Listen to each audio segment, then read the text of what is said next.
Hello, everybody, and welcome back into another episode of the Hockey Writers Roundtable and our season preview shows. As we keep going through the NHL teams, we are up to the Calgary Flames, and I've got Derek Olsen here from obviously covering the Calgary Flames with the Hockey Writers here. Derek, how's it going? It's going great. Can't complain. Lovely weather where I'm at. That's awesome, and we are closing in on September as we record this, but when you guys are watching, who knows where it is? It could be a day before the season begins. But we are going to preview the Calgary Flames, who unfortunately didn't make the playoffs last year. I had a bit of a down season after losing arguably their two best players in the offseason before Matthew Tkachuk, Johnny Gaudreau gone. Huberdeau comes in, was expected to match his point totals, but didn't about halfway there. Didn't do very well. Lots of interesting storylines going into this season. So let's get right into it with our forwards and talk a bit about, they didn't really add a lot. I mean, they did add Igor Sharangovich. I'd say maybe that's the biggest addition up front. Derek, what do you see with this forward group and who they brought in? What they have? I mean, they're just have to expect that the big guy Huberdeau can bounce back. Yeah, no, really the only addition the team made was Igor Sharangovich, who I personally like tremendously. I think he's a really underrated winger that was stuck behind some good players in New Jersey. Scored at a 24 goal, 46-point pace as a rookie. And then in his sophomore year, he had 24 goals and 46 points. But last year had a down year, just 13 goals and 30 points. But I found it interesting. He was only playing 14 minutes of ice time a night and was interestingly took off the power play in New Jersey. So that'll affect a lot of those stats. But interestingly enough, he added 2 minutes of shorthanded ice time per night. So instead of the power play, he had a different responsibility and he performed quite admirably shorthanded. So that'll help fit him into the roster. But yeah, it'll be interesting to see where he fits into the forward group. As well as if younger players like Jacob Pelletier, Matthew Coronado, even another player like Connor Zary will receive more reps with the big club, especially with Sutter gone. We know Yeah. that he didn't enjoy the youngsters, so I think hopefully with the new coaching staff there'll be some younger faces in the forward core. And then additionally, we have so many trade rumors surrounding our team right now, with so many pending UFAs, Elias Lindholm amongst the best of them, and then Mikhail Backlund as well. Mhm. So, I mean, if they get moved, who's going to step up and fill those potential holes? And then will they get moved or will they stay put and sign an extension? There's a lot more questions than answers at this moment. Unfortunately, I mean that's the thing. They had a bit of I don't know if anyone expected such a down year for Huberdeau coming in, but I was expecting him not to put up the same amount of points, but I didn't think he would regress that much. But yeah, they got some interesting interesting storylines and question marks throughout the forward group, and we'll see how it all goes throughout the season because I'm sure Calgary fans liked them in the playoffs and how well they did last season with Daryl Sutter, or not last season, but the season before that with Daryl Sutter, and then having such a down year and now a new coach. So we'll see how it all goes out. I love Matthew Coronado, so I'm really hoping he does get a spot in the lineup. So but definitely has potential to add some offense to that group. All right, let's move to the defense. And again, there weren't any real changes. And Jordan Osterley comes in. You got, it's not really that big of an addition, but you got the guys, Mackenzie Weegar, another guy that you're hoping would bounce back. Again, $6 million he's getting paid. What do you see with this defense core going into this season? Yeah, much like the forwards, pretty quiet. Not a lot of money to go around at the moment, so we're not going to make any big ads. And yeah, Jordan Osterley is a fine career as a depth defenseman so far. Not a fantastic ad, not a terrible ad. We'll take that, especially with Michael Stone retiring. Somebody kind of had to take his place as that Yeah. sixth defenseman, and Osterley would be perfect for that role. He's solid in his own end, and he contributes the odd, goal or assist. So we are kind of sort of reacquiring Oliver Shillington, if you will. Yeah. He's slated to return, yeah, from his 1 year personal hiatus. So I'm curious to see how he'll perform after a year of no hockey and how the pairings will sort of form up with him back in the fold. But yeah, I and many other media and fans believe that Mackenzie Weegar should probably have an increased role this season, especially Mhm. after his dominance in the World Cup for Team Canada, winning the gold medal, leading all scorers, or I think defensemen in scoring. I don't know if all Mhm. forwards. But yeah, he showcased kind of what he can do with an increased role there. And then yeah, same with the forwards. I mean, we have Noah Hanifin, Chris Tanev, Nikita Zadorov, amongst others, are all pending unrestricted free Mhm. agents. So um, Hanifin has been said to have been leaning to not extend with the team. So that might be a deal breaker there. And then Chris Tanev, who knows if he'll want to resign, and then same with Zadorov. So again, it'll be tough filling those spots if those are empty. But as it stands on paper, I mean, I still think we have one of the best top six defenses in the West for sure. Mhm. Maybe behind a team like Colorado and a smattering of others. But yeah, if everybody can stay healthy and a couple of those people resign, I think we should be pretty set at the defense position. Yeah, that's a key word is healthy. I want us to stay healthy. And guys like Tanev have had injury problems last season. Not so much the previous season, but and he had so much injury problems in Vancouver. I know that quite well. So I mean, it's going to be interesting. I've just as a personal thing, I want Tanev back in Vancouver, but we'll see where that goes. But yeah, it's good. They do have a really solid defense. It's very balanced. There's a lot of good, those two-way defensemen, and I think they do match up pretty well in the West for sure, like you said. All right, goaltending. Now, Jacob Markstrom, again, down year. A lot of guys had down years last season. But Dan Vladar and Markstrom are the tandem going in. You got the up-and-comer Dustin Wolf, who's arguably the best goaltender not in the NHL right now. What do you see with this tandem? And do you see Dustin Wolf making an appearance as the backup at some point this season? I hope so. It has to happen. Um, Jacob Markstrom is a solid NHL goalie. I mean, we can't forget that in 2022 he was the runner-up for the Vezina Trophy. He led the entire league in shutouts with 9. Mm-hmm. But if he performed like he did last year, that moniker will change for sure. 23, 21, and 12 with just one shutout, Mm-hmm. 2.92 goals against, an 892 save percentage is not good enough for a starting goaltender, especially one that makes $6 million a year. So hopefully he can turn things around and get back to that all-star he was previously. Um, and then Vladar, yeah, he was decent. He had a solid stretch or two last year when Markstrom was really struggling, kind of kept the team in it. He won 14 of 27 appearances, which isn't too shabby.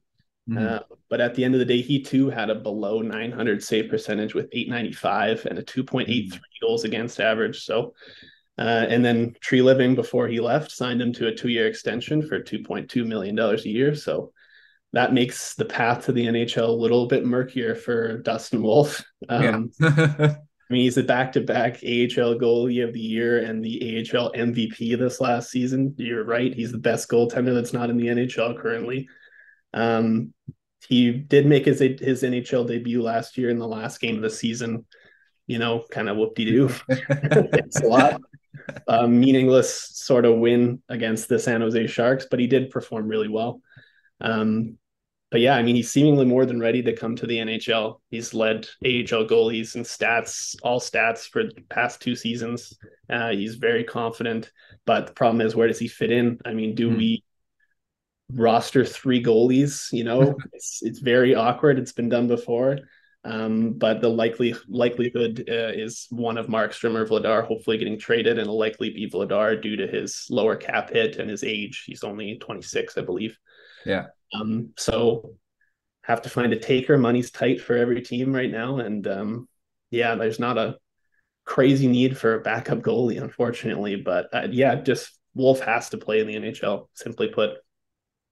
Yeah, well, that's going to be a storyline to watch throughout the season. I think, I don't know when they make this move. I would hope that it's early on so that Wolf does get that. But I mean, he's probably done all he can in the in minors at this point. I don't know what else he can do. But yeah, he's definitely the best goaltender. And spoiler alert, I'm releasing my top 10 goaltender prospects, updating that list. Dustin Wolf is still number one. So just a spoiler there as before it comes out. All right, let's talk about this team as a whole in this division. Now, the Pacific Division is an interesting one. You got Vegas at the top, Edmonton's probably too. But Calgary's more in that middle section with Vancouver, maybe below LA. Who knows? I mean, where do you see them stacking up in this division at right now? I mean, I think ideally, if everything goes right, I could see them being third or fourth in the Pacific. I think you're right. Yeah, you have to think the defending Stanley Cup champion Vegas Golden Knights are still going to be at or near the top. They only lost Riley Smith this offseason, who's good, but not a needle mover. Edmonton has the best two players in the NHL. They're always going to be up there. And then even Los Angeles acquiring Pierre-Luc Dubois and making a lot of changes on their back end, but they don't have solid goaltending either. Yeah. So Seattle Kraken probably going to build off what was a solid 22-23 season. And then, yeah, the Canucks for sure. They really picked it up after hiring Rick Tocchet. But by that point, it was too late for them last year. So, yeah, I mean, the West in general, too, is an interesting race. Like the Central isn't going to budge too much either. Yeah. Avs, Stars, Wild are going to be near the top. And then Jets and Predators are probably still going to be competitive. The Preds famously sunk us in a shootout late last season and finished the regular season just a point behind us. So,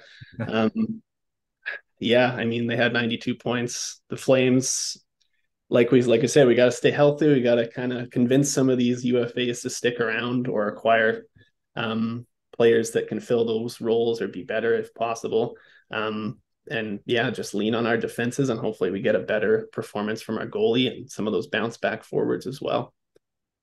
Yeah, if they can get better defense and goaltending and then have the guys that are supposed to score goals like Huberdeau. Sorry to pile on this guy, but he's definitely a big guy, which we'll probably talk about in the next section here. Yeah, it's going to be an interesting race in the Pacific because I think the Calgary Flames still have a good enough team to be in that mix, especially with the new coach. You don't know what type of new system he's going to bring. So, yeah, it's going to be interesting to see where they go.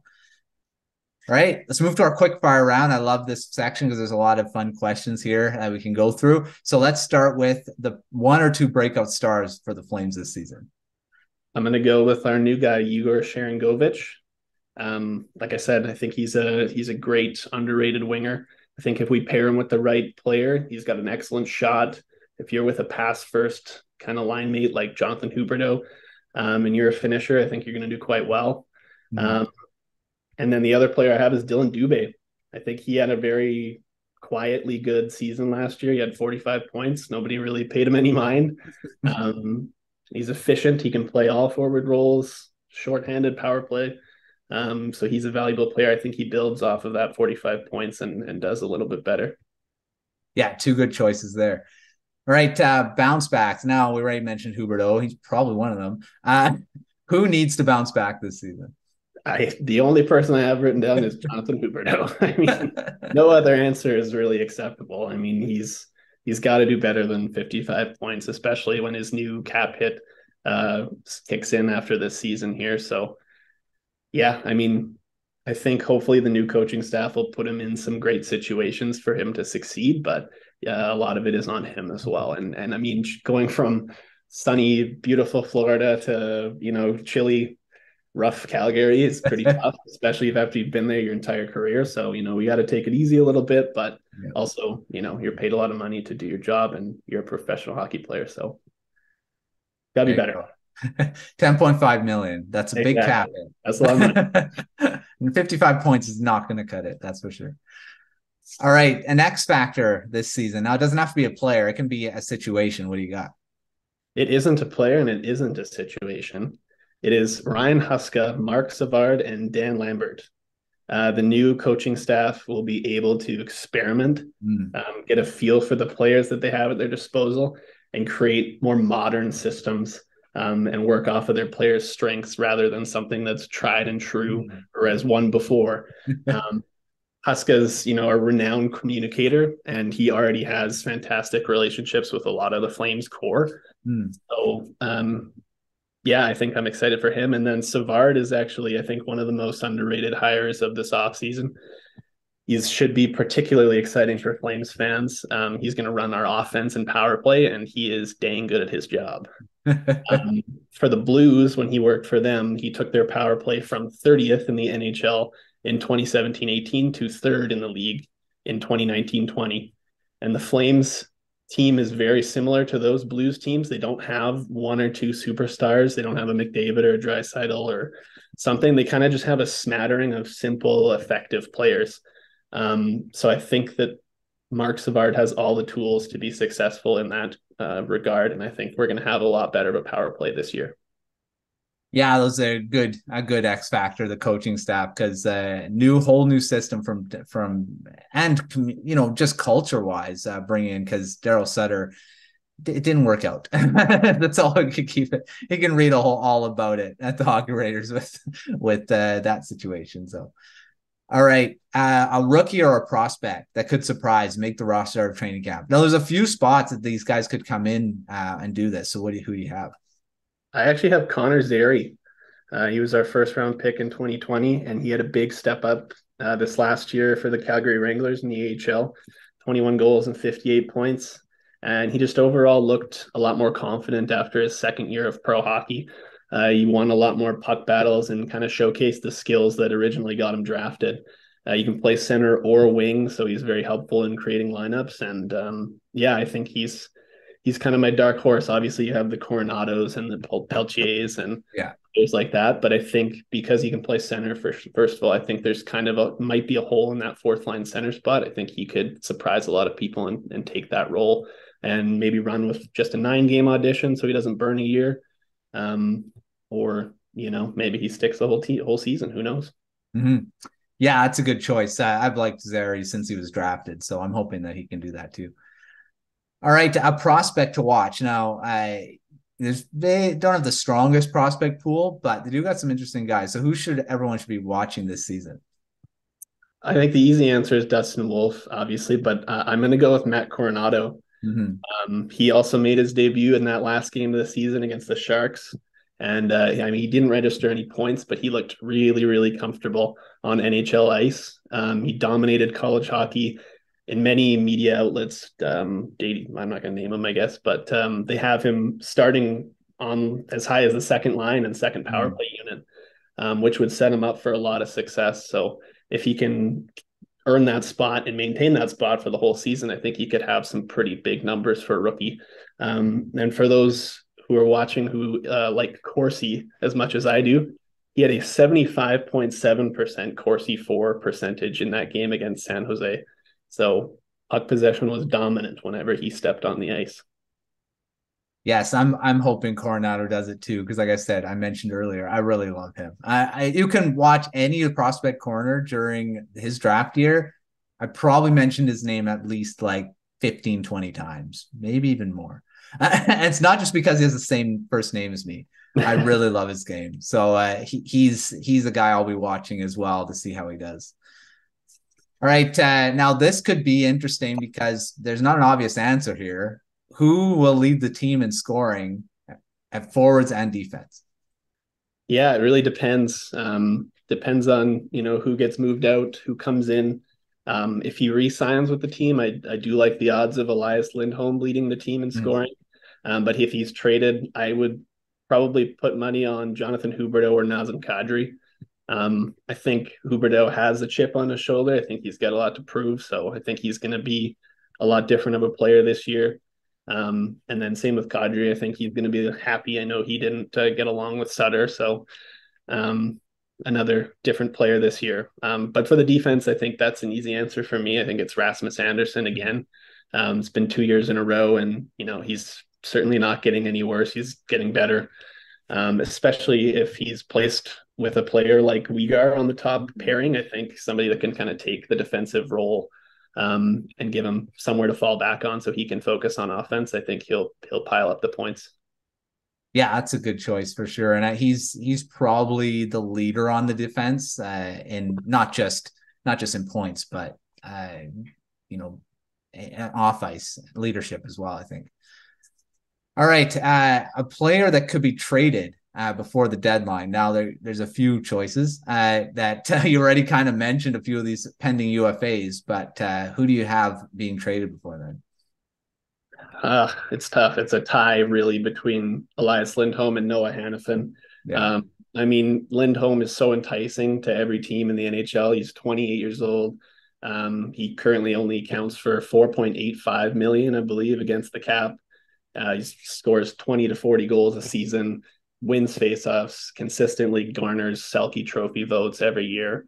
So he's super helpful to any team, contending or not, really. You can build around him, sort of.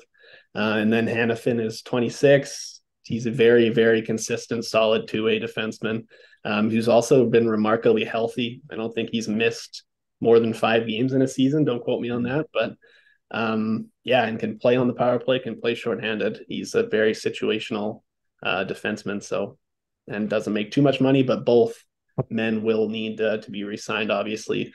But even then, I don't think they're going to buckle a team financially, either one of them, really. They're going to get money that's fair for them, I believe. So one of those two.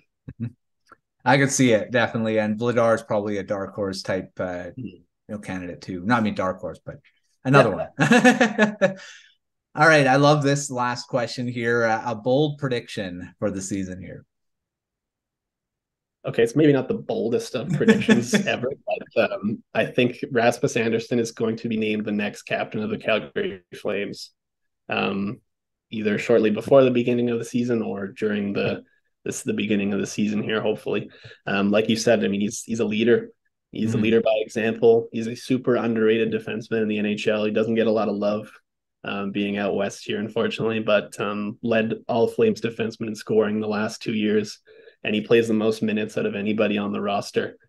So I think, and the fact that he is re-signed for another couple seasons as well helps. I mean, he's not part of that big UFA group that needs a contract. So, and I mean, he just had an interview not a couple days ago, I believe, kind of embracing the chaos, I think was the quote. Essentially, he's ready for whatever the season throws at him. And I think that that's a very encouraging quality that a player can demonstrate for fans and management and coaching. Yeah, he's a good choice. I would have thought Mikael Backlund would be the next captain, but now that it's uncertain that he's going to re-sign, probably not the best choice. He's just going to be here for a season. But he's definitely a good choice for the next captain for sure. Okay, well, thanks, Derek, for coming on the show. It was, it's going to be an interesting season for the Flames. I mean, there's a lot of uncertainty. They still have a really good team, but there's a lot of questions on whether it's all going to bounce back to what the team they were just a season ago, because they were really good. I mean, Daryl Sutter won the Jack Adams, so it's not like they're far removed from being a good team, and they aren't that much change. Well, maybe that's not true. There are big changes happened, but from that team. But you would hope that Huberdeau could replace a little bit of what they lost, and hopefully does it this season. But before we go, Derek, give everyone social media and see where everyone can find your stuff. Oh, yeah. Well, obviously, punch my name in at thehockeywriters.com. Got lots of interesting articles there, but I'm on Instagram at El Capitan Sports. You can find me there. Got all my articles listed there as well, and some other smatterings of hockey media. So that's about it. All right. Well, definitely check that out, and check out thehockeywriters.com for all of our Flames coverage as we continue counting down until the regular season, because it's coming up fast. And, always love hockey coming out. So make sure you're checking all the preview posts that we have all throughout the site as well. Lots of stuff coming out every day. We also got a Calgary Flames Substack you can subscribe to. There's it'll highlights different articles, I think 3 times a week or whenever you see it in your inbox. It highlights a smattering of the articles that are at the Hockey Writers that you can check out. And give this video a like, comment below with all the quick fire questions we have. Interact with us there, and subscribe to the Hockey Writers YouTube channel as well if you haven't already. But until next time, we'll see you on another episode of the Hockey Writers Roundtable.